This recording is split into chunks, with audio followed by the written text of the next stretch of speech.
Love is everywhere. In songs that play on repeat, in movies that make us believe, in messages sent at 2 a.m. when the world is quiet and honesty feels safer. Every year on February 14th, the world pauses. Stores turn red, phones light up, people search for the right words to celebrate love. But Valentine's Day didn't begin with roses or chocolates or heart-shaped cards. It didn't begin with happiness. It began with defiance, with secrecy, with danger, with a choice that cost a man his life. This is not a story about romance. This is a story about rebellion. Before Valentine's Day ever existed, before love had a date on the calendar, ancient Rome celebrated something very different, a festival called Lupercalia, held in mid-February at the edge of winter, at the edge of survival. It was loud, chaotic, primitive.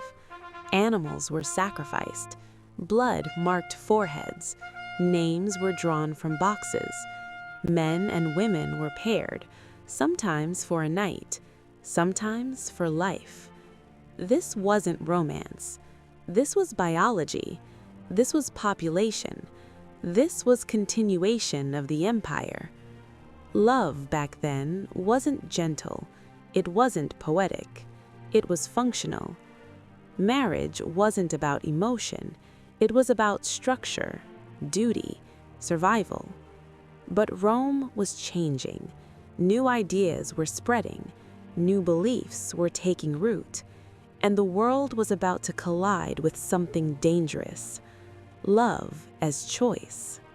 In the 3rd century, Rome was ruled by Emperor Claudius II, a man obsessed with strength, with conquest, with war.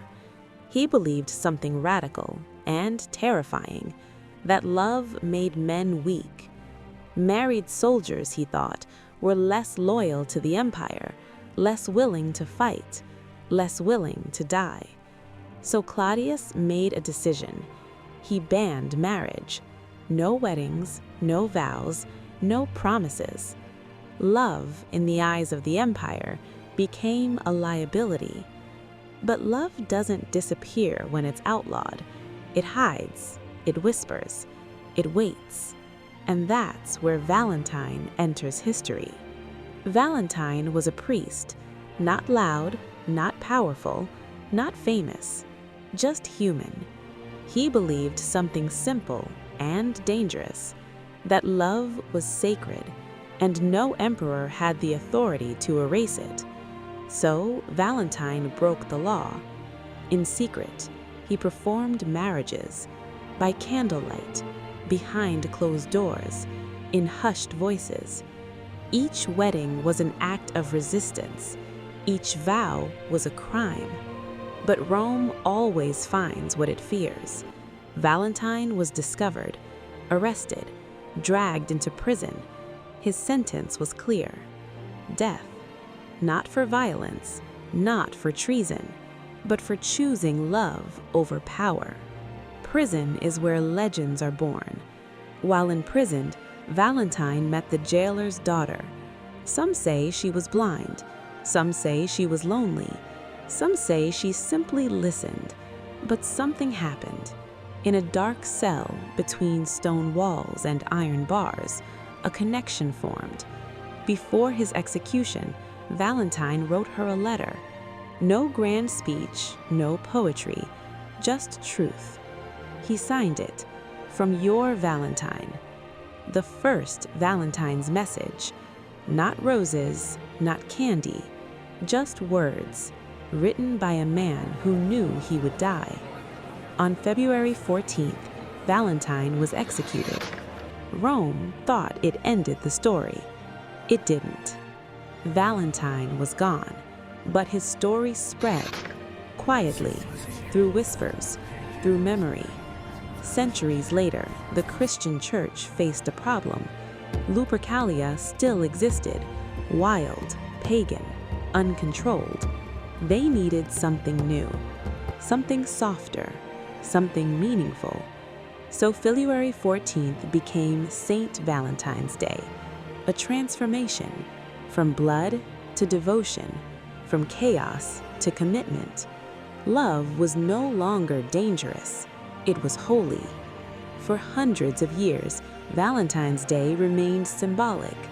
Until the Middle Ages, poets changed everything. They believed February 14th was the day birds chose their mates. Writers like Geoffrey Chaucer connected Valentine's Day to romance. Suddenly, love had words, letters, poems, declarations. Love became something you expressed, not just something you felt. Then came the 1800s, factories, printing presses, mass production. Valentine's cards were no longer handwritten. They were printed, sold, distributed. Love became scalable. Chocolate followed, flowers followed, jewelry followed. Some say it commercialized love. Others say it democratized it. It gave people a voice, especially those who struggle to speak. Today, Valentine's Day is everywhere. Romantic love, self-love, friendship, family. Some celebrate, some reject it, some feel left out by it. But beneath the marketing, the meaning remains. Valentine's Day is still about one thing: choosing love even when it costs you. Valentine didn't die for cards. He didn't die for flowers. He died because he believed love was worth defying authority, worth sacrifice, worth consequences.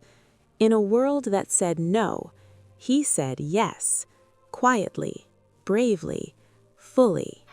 Every message you send, every hand you hold, every time you choose connection over fear, you're continuing that rebellion. Valentine's Day isn't about perfection.